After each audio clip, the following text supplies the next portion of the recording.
Hello and welcome to Northwest Knitting. My name is Kathy and this is my YouTube channel where I talk about my knitting projects, yarns that I love, and my journey toward making more sustainable clothing. And I am coming to you from the Willamette Valley in Oregon, in Eugene. And it has been quite lovely here. We've really had weeks of fabulous weather. We did have a thunderstorm and it's cooled down quite a bit, and I am absolutely very, very pleased about that. It seems kind of abrupt to me. It's taken me a while to get used to the, when it was very hot. I'm not a great lover of the heat. And then it cooled down, and before you know it, the summer is over. So not over yet. Historically, we've had some of our most beautiful weather in September and into October. So you never know what it might be like, but it definitely, it's cooler at night and the light has changed, of course. You can find me on Instagram and Ravelry as Northwest Knitting. If you're joining me for the first time, welcome. I'm so happy to see you. And welcome back to all my viewers who've come before, and thanks for returning. I really appreciate it, and I love all your comments. For some reason, after my last episode, I had something like 4 times as many viewers as usual. I have no idea what that's about. Thank you so much. If you happen to know, if you heard of my channel from somebody in particular, let me know. I do know there was a repost from Skagit Woolen Works, so thanks to them. And I don't know if that's responsible for all of this, but I really do appreciate it. I'm having a funny thing with the light. To me, it looks very clear on this side and kind of hazy over here. There's something, the light is changing in my yard, so maybe that's it. I can't figure it out. It doesn't seem too bad on the replay. A little haze filter never hurt anybody in their 70s, so I'm just going with it. But if it's a real problem, let me know. It seems to me that everything here will be clear. And this is the 3rd time I've recorded this over the last week. So let's give it another try. Let's hope 3rd time's charm, and we'll see what we get up to. So what I'm going to tell you about is I do have one small finished object, and then I have 2 works in progress I want to tell you about, and one of them in particular is linen, and I'm going to be talking quite a bit about what about knitting with linen. So you're welcome to join me for that. And then later in the podcast, I have a book review. And anything that I talk about will be referenced down below in the show notes. And at any time, if you want to take off, you can always find Ravelry links, the names of the books and so forth will be down there.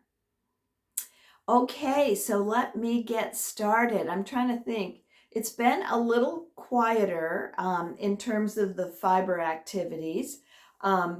However, Oregon Flock and Fiber will be coming up next month, so that's something to look forward to. Usually I do have at least one weekly get together with knitting friends. But you know how it is in the summer, a lot of people are on vacation, so definitely things have been a lot quieter. But I have been knitting every day. Sometimes I feel like I'm ripping as much as I'm knitting, but it's still something I'm thinking about all the time. So let me tell you, my first thing is a pair of socks. Now, if you have been watching me for a while, you know I am not a big sock knitter.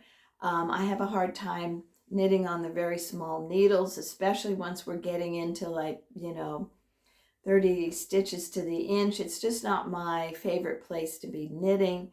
But I found this pattern. They're the High Desert Socks by Lindsey Fowler, and you hold 2 strands of fingering weight yarn together. I talked about this quite a bit in my last episode, so I won't go into too much of the detail. It does have a heel flap and gusset, and it has a little bit of a rib you can see through there, but it's a great way to use up yarn. These makes pretty thick socks, which is, I knew when I was going into it. I was knitting on size 3 needles, and I think it's like 23 stitches to the inch for this pattern. So it really went fast. Quite a pleasure to knit, and I will enjoy wearing these in the winter with boots. So they might be a little thick for shoes that are tighter just by their nature, but I really can always use another pair of woolly socks for winter. So anyway, I enjoyed these. Highly recommend the pattern. So my biggest, I've had a hard time all summer settling down on summer patterns for short sleeve tops. It's just been, I know it's because there was a lot of there was some hospital time, and I think everything just kind of got out of whack. And I was reluctant to start on a fingering weight pattern, actually, and I could have just, so that's why the socks. I did another pair of socks last week, which is amazing for me to have 2 pairs, and then I have another one in play. So it was odd summer for me. I wish that it would have been nice if I could have settled down and got something going in May or June. But anyway, I do have a summer pattern now, and we'll see if I can make myself finish it given the weather change. But it is the Lillesol by Isabel Kraemer, and here it is. And it has a nice kind of faux cable-y stitch. And you can make it long sleeve, short sleeved, or the sleeves end. The top itself just goes to here before you add sleeves. You could just end it there and do a little finish. The designer herself, I think, has worn several variations. I will say that as I'm knitting it, I'm often thinking, oh, this would be so lovely in a certain woolly yarn. But I am using linen, 100% linen, hence the topic of the podcast today.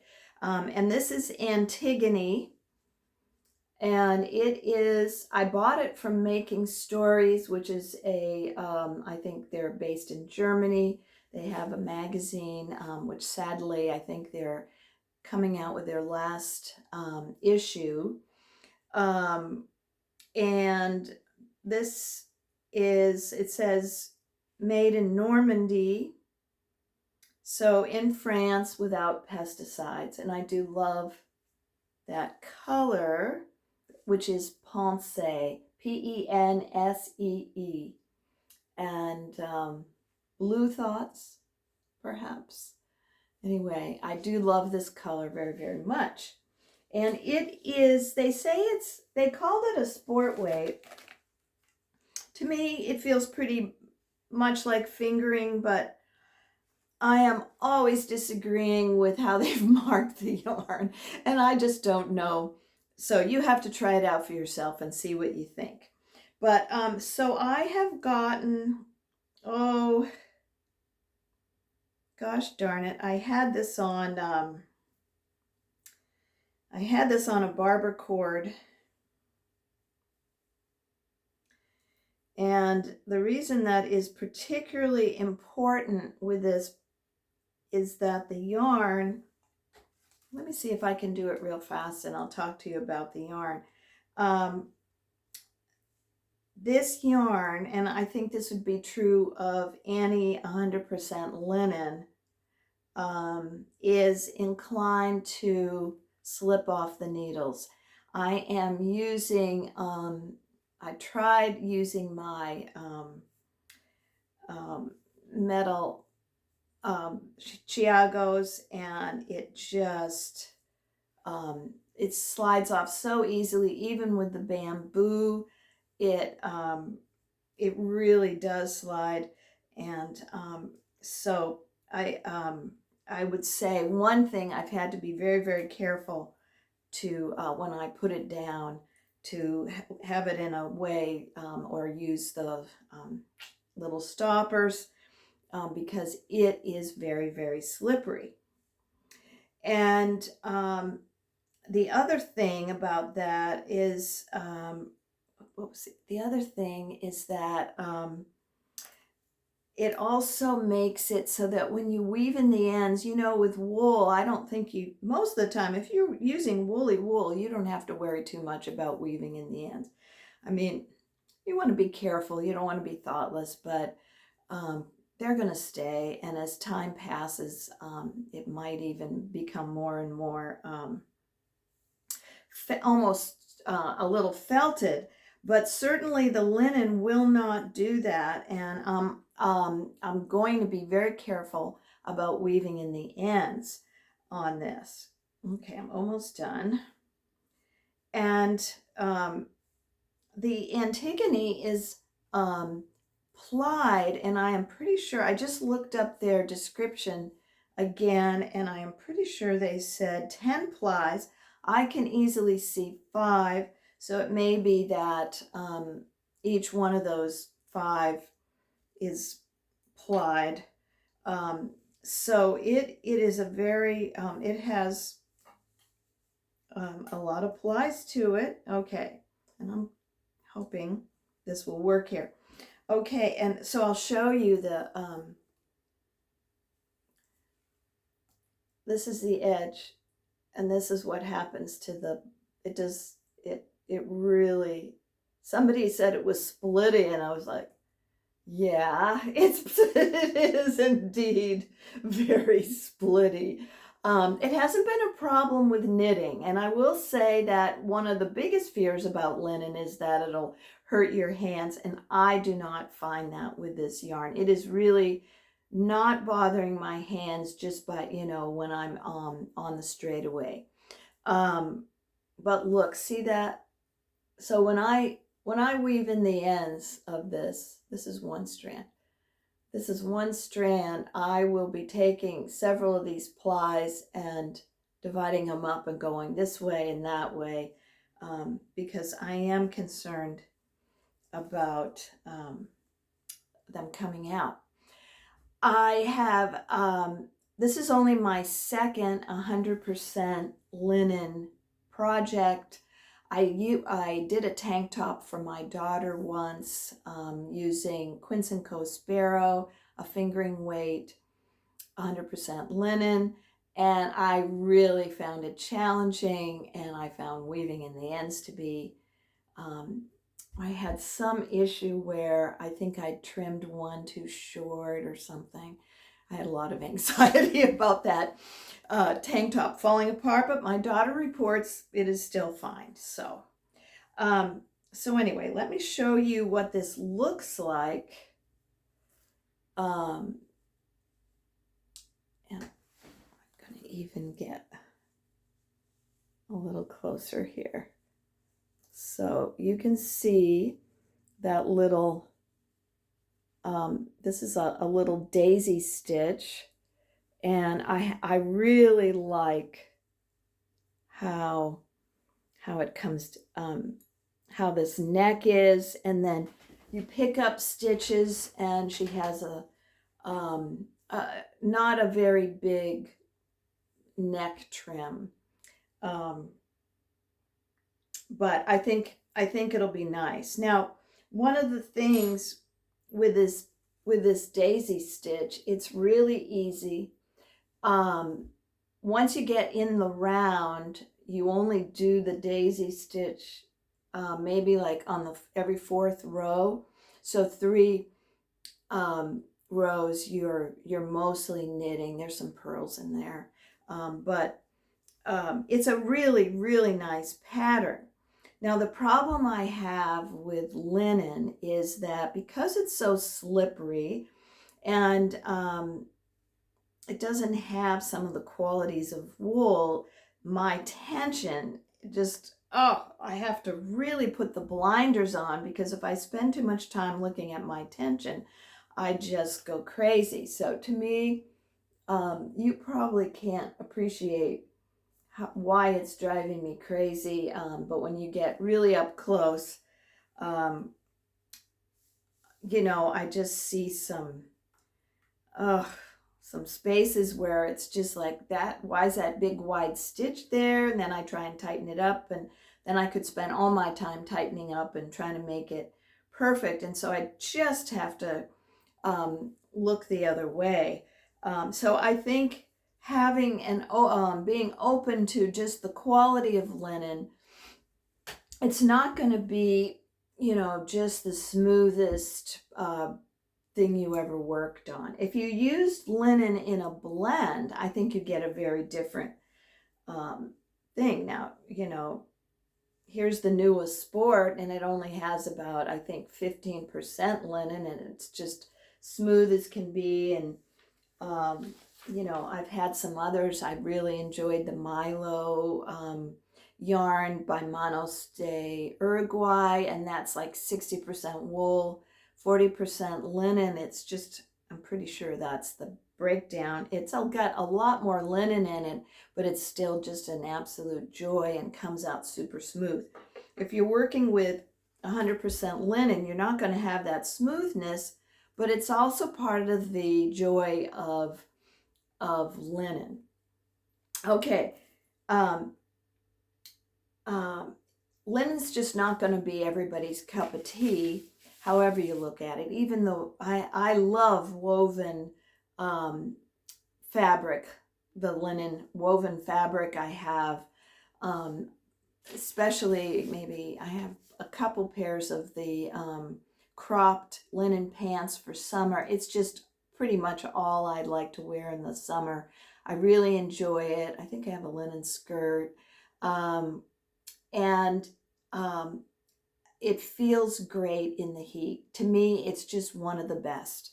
Certainly, I love cotton. Cotton is also really great. But linen actually, to me, has an other quality to it. I think it tends to be stiffer. It holds it away from your body, and that is cooler for me. So, but it has a deal breaker for some people, and that is that the woven linen fabric certainly does wrinkle. I don't know that I'm going to feel that so much with a knitted piece, but definitely for some people, they just wouldn't be able to tolerate that kind of wrinkling. I know my mother would not have let me out of the house or go out of the house herself with the kind of wrinkling that I tolerate from my crop pants. That just, she'd have her steam iron and she'd be getting every wrinkle out. And of course, with, you know, as soon as you sit down with a pair of those pants on, it, you know, it creases along the seam, along the seat. And, you know, if that bothers you, then wearing linen might make you mad. But why wear it? Why bother? Why should we go to this trouble? If I enjoy knitting with wool and alpaca and other plant and blends, then why bother? Well, I read about, I don't know, maybe 5 knitting blogs as I was getting ready to knit this pattern. They were from Espace Tricot, Elizabeth Smith, Making Stories, A Bee in the Bonnet, and Tamara Moots. And so this is kind of a summary of all of what I learned from them. But anyway, some of this I knew, of course, but it was a nice summary. Basically, it's linen is a very sustainable, renewable. You can grow it every year from the flax plant. It's biodegradable. It's very sturdy. It's 2 to 3 times stronger than cotton. It's very breathable, dries fairly quickly. The fabric does soften over time with both woven, I think, and knitted fabric. I heard somewhere in one of these blogs, it said that the U.S. dollar is made with cotton and linen, so that's kind of fun. There are significantly fewer pesticides when growing flax than you need for growing cotton. So that's an interesting point. And also a very significant amount of water is required to grow cotton as compared to linen. So between the two, it's a very, very environmentally friendly choice. However environmentally friendly it is, for me, the aesthetics have always been the draw. I do like the look of linen. I like how, here's that wildly woolly flax decay, even on a blend like this, which is 70% wool and only 30% linen. It'll have these little white bits in there. I do like that quite a bit. Some people find it a little annoying, and everybody has their own things they prefer, but I happen to really like it. My eye is drawn to linen if I see it in the store. So anyway, I do think aesthetics rule. Most of the time, we're not going to knit with something that we don't appreciate aesthetically, no matter how environmentally friendly it is. Fortunately, there is much beautiful, beautiful, environmentally sound fiber to choose from.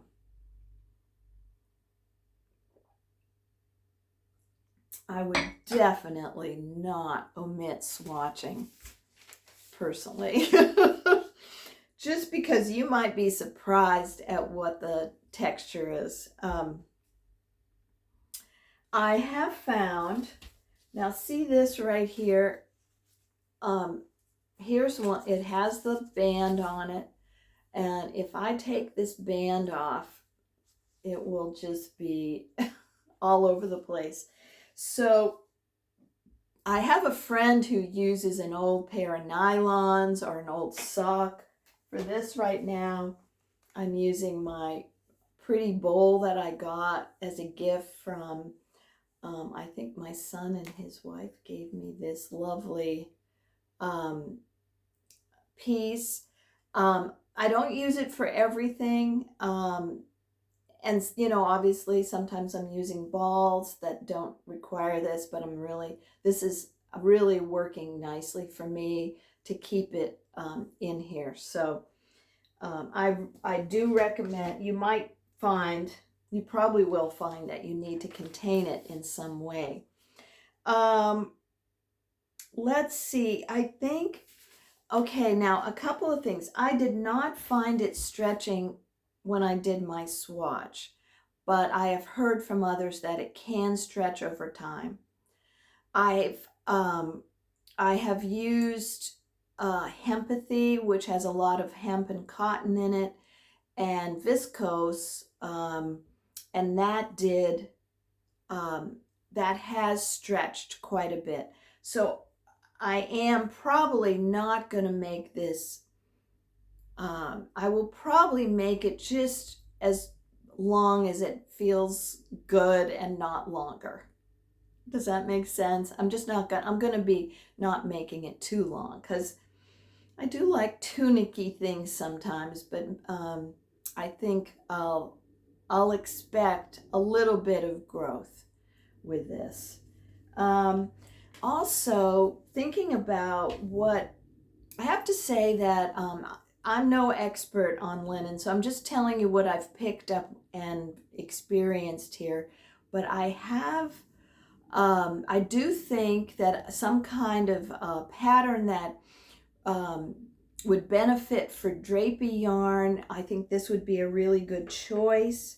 I wasn't so sure about doing all this texture, but I'm kind of glad. I almost like how the yarn looks more with the texture. But I also find that to some extent it doesn't show it. Now, this is I think it's really showing this texture really nicely, but on the edge here, there's a purl stitch, and it can be really hard to see. So I don't know what'll happen when I swatch it. It can kind of disappear. This pattern, when I got this far, first you knit the back, then you break the yarn, you put it on a cord, then you do one side, break the yarn, put it on a cord, you do the other front, and then you join the two fronts together, and now I've joined to the back. I've tried it on, fits pretty good, I think. This, you can see, is going to come way past my shoulder. It's a drop shoulder.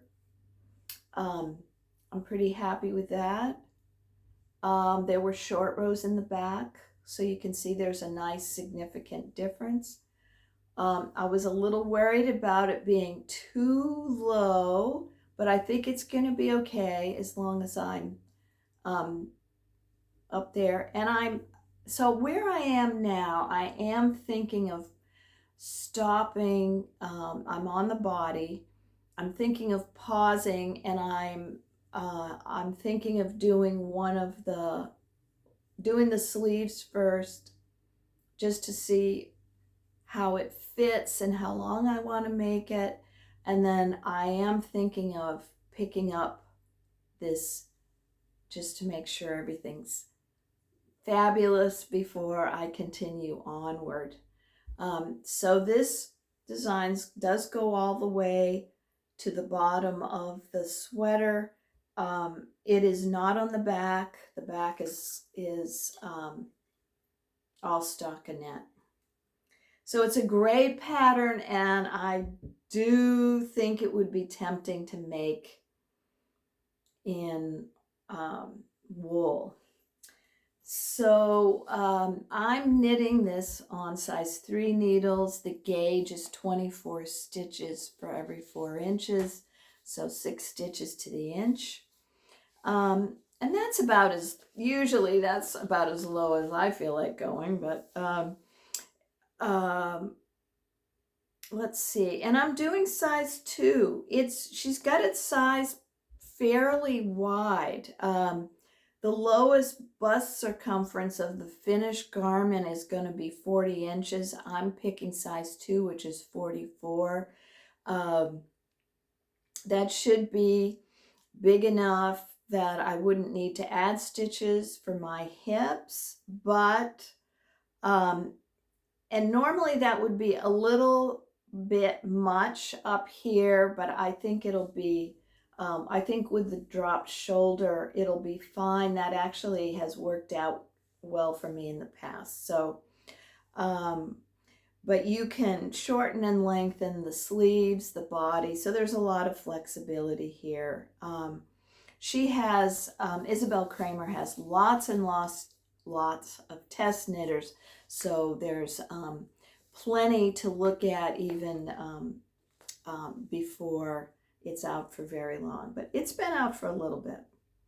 So anyway, I'm very happy with the pattern, and I've had some pleasure in knitting this, but it is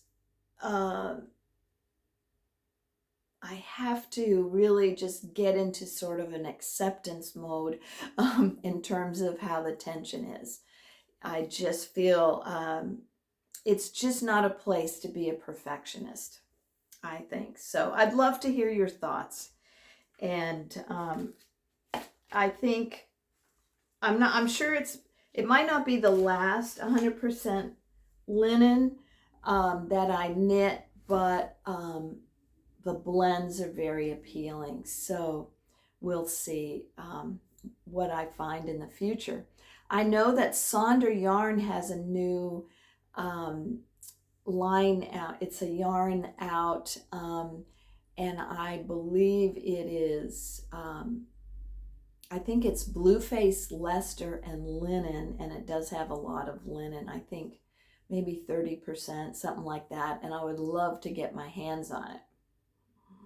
Did any of you go to the Flock Fiber in Seattle?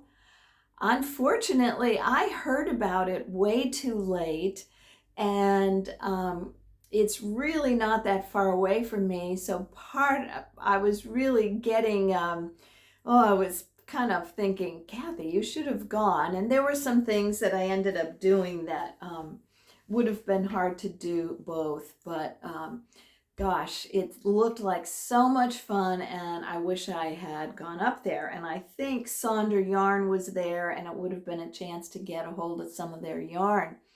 But, oh well, you just can't do everything.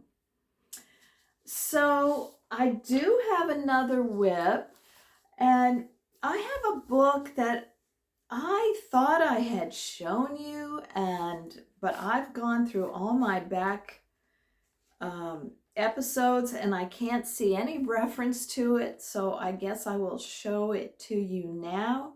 If it's a repeat, please forgive me. I'll just show you some of the patterns. I'm sure you've seen it. They're selling it at Woolly Thistle, and I do watch their episodes all the time. It's the Grand Shetland Adventure Knits. And what grabbed me was that initially was that wonderful, where'd it go? Now I can't find it. I love the shawl on the cover. And I have these all marked, but why is it not there? Here we are. So there we go.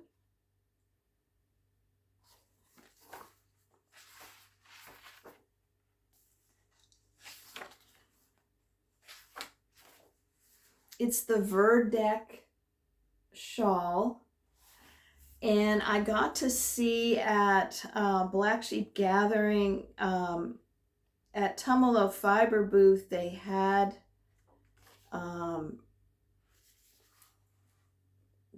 the shawl all knitted up in Shetland wool. It was just great. I loved the texture. I just think that's so fun. You knit it in 2 triangles and then you seam it. You join it with 3 needle bind off. See that right there? And she used Jameson Spindrift, and it takes about, let's see, about 800 yards. I just think that sounds like a lovely project. The other thing that really grabbed me was a vest that a lot of people are doing.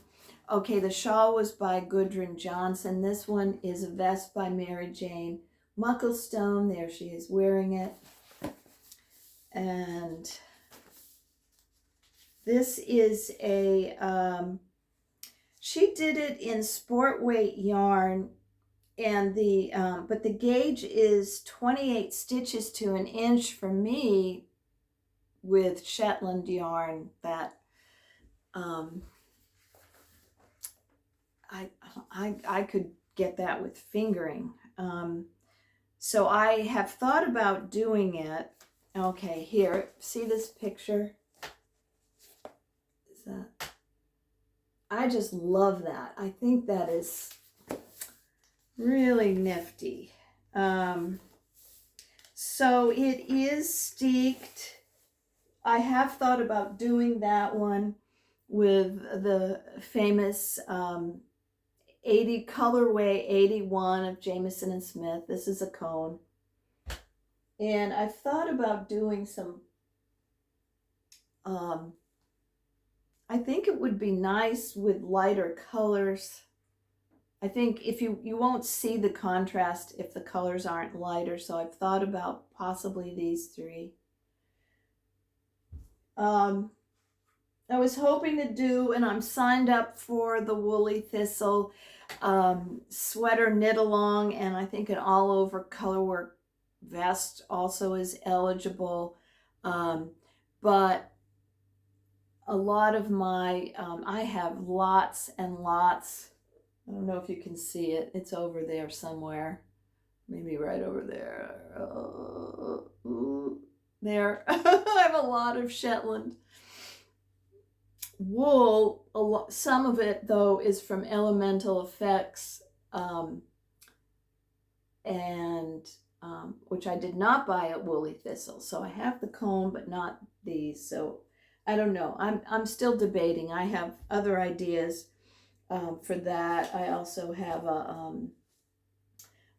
have some Tuca wool, which I've probably mentioned this 3 times, but here it is waiting for a possible sweater. So there's that idea.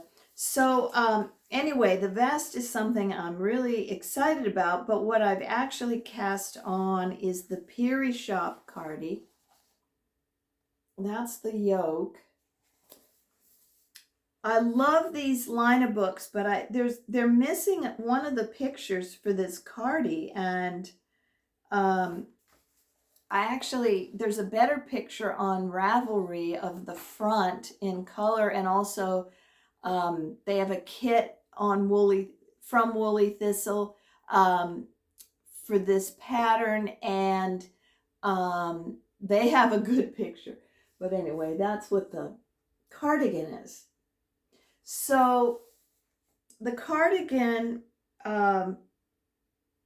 is a loose gauge cardigan, and Mary Jane Mucklestone kind of, I think it was maybe like 2018 or something like that, 2019, she came out with a stopover. It was a very loose gauge, and it's the same. She's done that a number of times, and she's done it here as well. So it calls for an Aran weight. She's used Lettlopi, and the gauge is 13 stitches to the inch. Mine is more up in the 16 stitches to the inch, so I've had to recalibrate the measurements. So I'm making size 6 to get size 3. And I will say, if you've got a lot of Lettlopi, the main color, even for like, even if you were up in like size 6 or something, it doesn't call for more than about 600 or 700 yards. So you could really use up a lot of your yarn. That's kind of my thought. And you do cast on stitches in the middle for the steek. So I have cast on. I had the yoke halfway done and realized my gauge was off. But here I am. Here's the beginning. And here are my colors. My main color is, I have a lot of colors here. My main color is the black, but I started with the this purpley color, and I'm using this one and these two. So I actually found it kind of confusing because, or not confusing, but I have a heck of a time picking out colors sometimes for color work.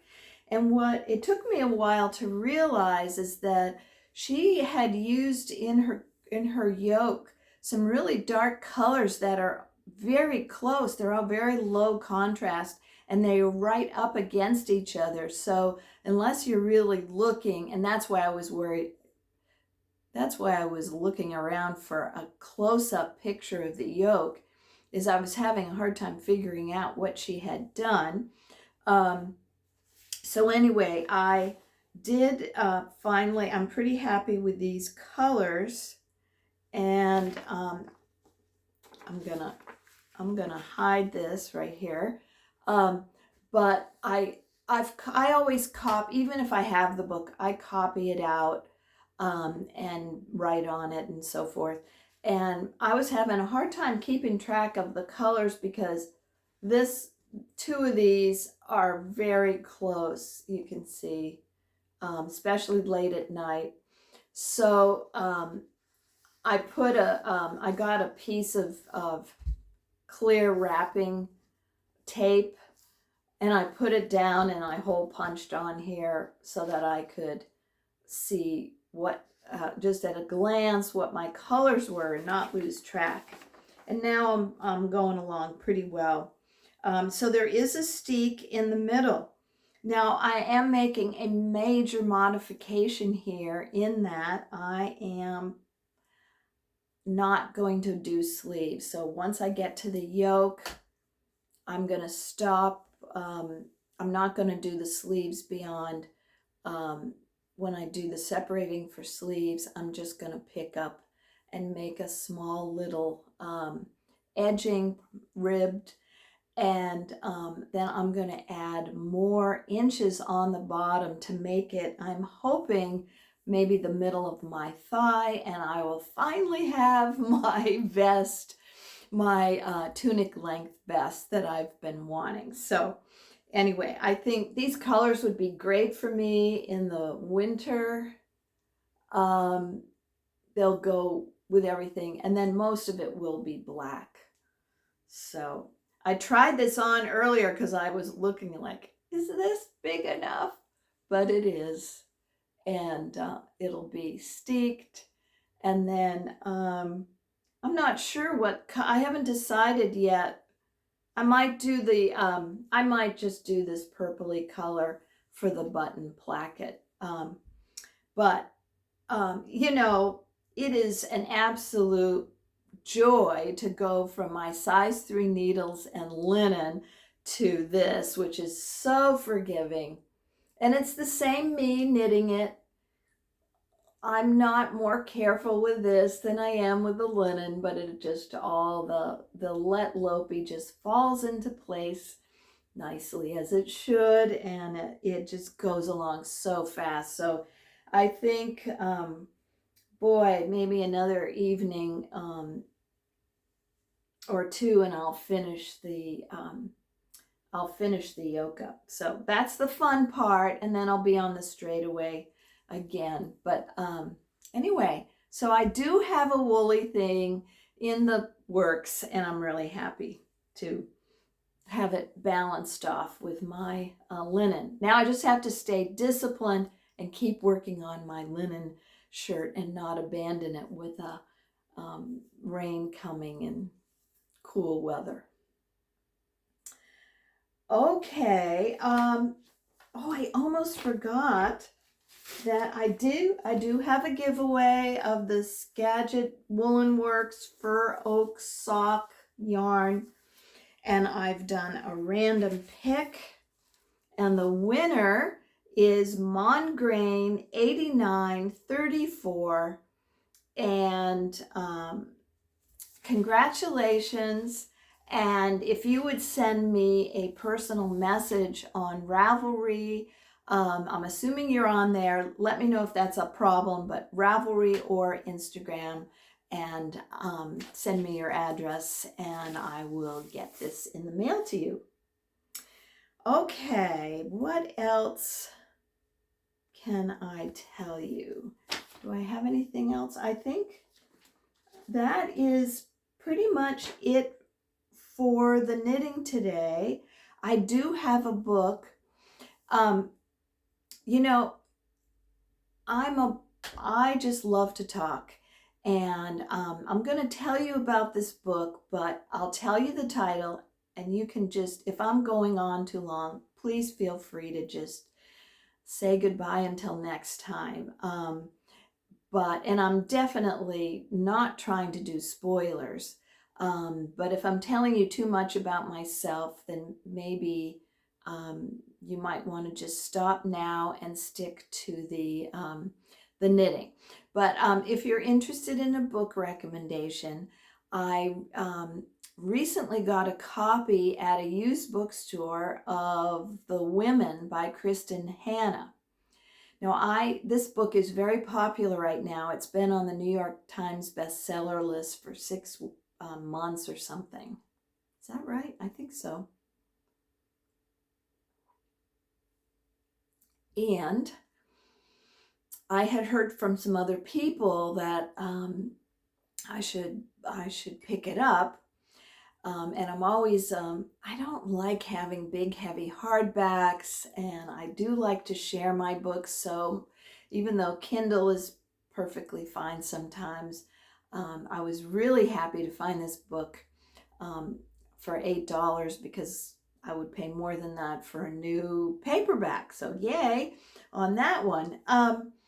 Anyway, I picked up the book, and it is, so let me tell you the story because it's about particularly one nurse, but a group of nurses working in Vietnam. They volunteered to be in Vietnam, and they're very close to combat areas, working with brand new injured people. The main character goes in 1966, so she's there between in that time period, and it is really rough. She's not on the battlefield, but she's talking about her experience dealing with critically injured people coming straight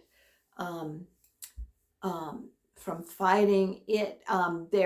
So a warning: this is not everybody's cup of tea. Definitely, it is. Some of it is just super hard to read. But let me tell you, I could not put it down. I just couldn't. And then a significant portion of the book is about her experiencing returning home and what that was like. I'm not going to go into that too much just because I don't want to give too much away. It's really, that's what keeps you going, is trying to find out what happens. But it's interesting to me. It was obviously a horribly divisive time in American history, and particularly when you think about the convention starting today in Chicago, and in 1968 there was a convention with a lot of protesting. I was still in high school, so a lot of my thoughts about all of that really came later when I was in college.